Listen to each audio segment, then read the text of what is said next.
Hello friend, good evening, नमस्ते। मैं आपकी जीजे हार्ड वर्क। आज मैं आपके लिए बहुत इम्पोर्टेंट बात लेकर आई हूँ जो आज मैं आप सबके साथ शेयर करना चाहती हूँ।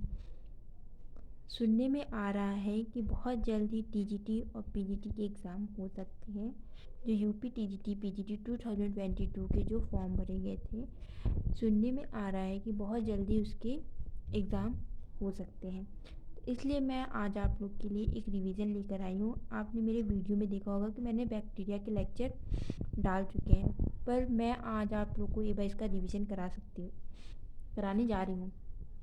आपको तो पता ही होगा कि बैक्टीरिया की स्टडी को क्या कहते हैं। तो बैक्टीरिया की स्टडी को बैक्टीरियोलॉजी कहते हैं। मैंने इस थ्योरी को इंग्लिश और हिंदी दोनों में ही समझाया है कि इंग्लिश मीडियम वालों को भी इसे अच्छे से समझ में आ जाए और हिंदी मीडियम वालों भी इसे अच्छे से समझ जाए। क्योंकि मुझे पता है कि जो हिंदी मीडियम वाले बच्चे होते हैं उनको इंग्लिश समझने में काफ़ी डिफ़िकल्ट होता है, जो इंग्लिश मीडियम वाले बच्चे होते हैं उनको हिंदी समझने में काफ़ी डिफ़िकल्ट होता है। इसलिए मैं यह दोनों ही लैंग्वेज में लेकर आई हूँ इस थ्योरी को। तो आइए स्टार्ट करते हैं। बैक्टीरिया की स्टडी को क्या कहते हैं, मतलब बैक्टीरिया की स्टडी जो होती है उसे हम क्या कहते हैं, तो उसे हम बैक्टीरियोलॉजी कहते हैं। साफ शब्दों में ऊपर लिखा हुआ है कि बैक्टीरिया की स्टडी को हम बैक्टीरियोलॉजी कहते हैं। इसको ग्रीक वर्ड में लिटिल रॉट कहा जाता है। और इसका टर्म किसने दिया था, तो ये सभी जानते होंगे कि एरनबर्ग ने इसका टर्म दिया था।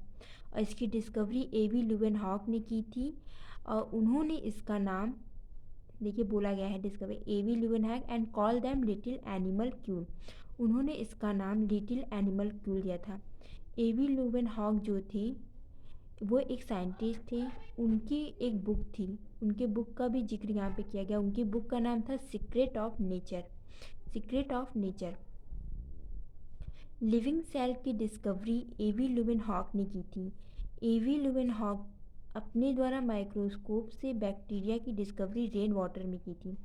कहा जाता है कि जो एवी लुवेनहॉक थे उन्होंने अपने माइक्रोस्कोप द्वारा जो बारिश का पानी होता है जिसे हम रेन वाटर कहते हैं, उसमें उन्होंने बैक्टीरिया की खोज की थी। और उस बैक्टीरिया को हम बैसिलस बैक्टीरिया कहते हैं। और उसका जो शेप था वो रॉड शेप में था। उसका शेप क्या था, रॉड शेप में था।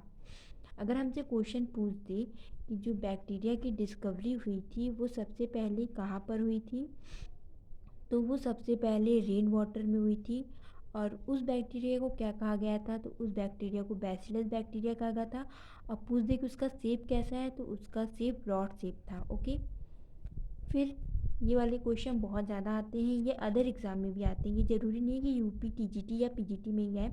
ये कभी कभी जहाँ पे भी बायोलॉजी यूज़ होती है ये क्वेश्चन वहाँ पे भी अधिकतर पूछे जाते हैं कि फादर ऑफ माइक्रोबायोलॉजी किसे कहते हैं और फादर ऑफ बैक्टीरियोलॉजी किसे कहते हैं। तो ये आप लोग को पता होना चाहिए कि फादर ऑफ माइक्रोबायोलॉजी और फादर ऑफ बैक्टीरियोलॉजी एवी लुवेनहॉक को कहा जाता है। किसे, एवी लुवेनहॉक को कहा जाता है father of microbiology, father of bacteriology. Okay.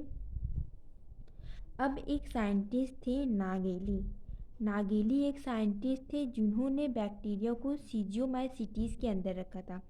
सीजियोमाइसीटीज एक फैमिली होती है या एक किंगडम होता है जिसमें नागेली जो साइंटिस्ट थे उन्होंने बैक्टीरिया को सीजियोमाइसीटीज में रखा था। बैक्टीरिया का कल्चर किसने किया था फर्स्ट टाइम। ये क्वेश्चन पूछ सकता है कि बैक्टीरिया का कल्चर फर्स्ट टाइम किसने किया था, तो आप लोग देख ही रहे होंगे कि बैक्टीरिया का culture first time Robert Koch ने किया था। इसलिए उन्हें फादर ऑफ माइक्रोबियल टेक्निक भी कहा जाता है। इसलिए उनको फादर ऑफ माइक्रोबियल टेक्निक भी कहा जाता है। जर्म थ्योरी ऑफ डिजीज़, ये तो वेरी वेरी इंपॉर्टेंट है। इससे तो बहुत सारे क्वेश्चन आते हैं, मतलब कहें तो 2-3 क्वेश्चन तो इससे फंसते हैं। Germ theory of disease Louis Pasteur ने दी थी। अगर लेवी पॉस्चर ऑप्शन में ना हो, रॉबर्ट कोच दिया हो, तो रॉबर्ट कोच भी लगा सकते हैं ऑप्शन में। लेवी पर अगर लेविस पॉस्चर और रॉबर्ट कोच दोनों दिया हो ऑप्शन में, तो वहाँ पे बोथ दिया होगा तो आप बोथ कर सकते हैं। इसलिए लेविस पॉस्चर होगा। अगर लेविस पॉस्चर की जगह रॉबर्ट कोच दिया ऑप्शन में, लेविस पॉस्चर नहीं दिया तो आप रॉबर्ट कोच ही ऑप्शन में लगाएंगे। और बोथ दिया है तो आप बोथ लगाएंगे। फिर हम आते हैं नेक्स्ट पे, फादर ऑफ मॉडर्न माइक्रोबायोलॉजी और फादर ऑफ मॉडर्न बैक्टीरियोलॉजी किसे कहा जाता है, तो लेविस पास्चर को। यहाँ पर आप एक बात ज़रूर ध्यान दीजिएगा कि ये फादर ऑफ मॉडर्न माइक्रोबायोलॉजी है और ये फादर ऑफ मॉडर्न बैक्टीरियोलॉजी है। ऊपर जो हमने पढ़ा था वो केवल फादर ऑफ माइक्रोबायोलॉजी था और फादर ऑफ बैक्टीरियोलॉजी था। तो अगर बस पूछे कि फादर ऑफ माइक्रोबायोलॉजी, इसके आगे पीछे कुछ ना लगा हो, तो वहाँ पे एवी लुवेनहॉक होगा। और अगर पूछ दे फादर ऑफ मॉडर्न माइक्रोबायोलॉजी या मॉडर्न बैक्टीरियोलॉजी, तो वहाँ पे लेविस पास्चर होगा, लेविस पास्चर होगा। ओके, आई होप आप सभी को इतना समझ में आया होगा।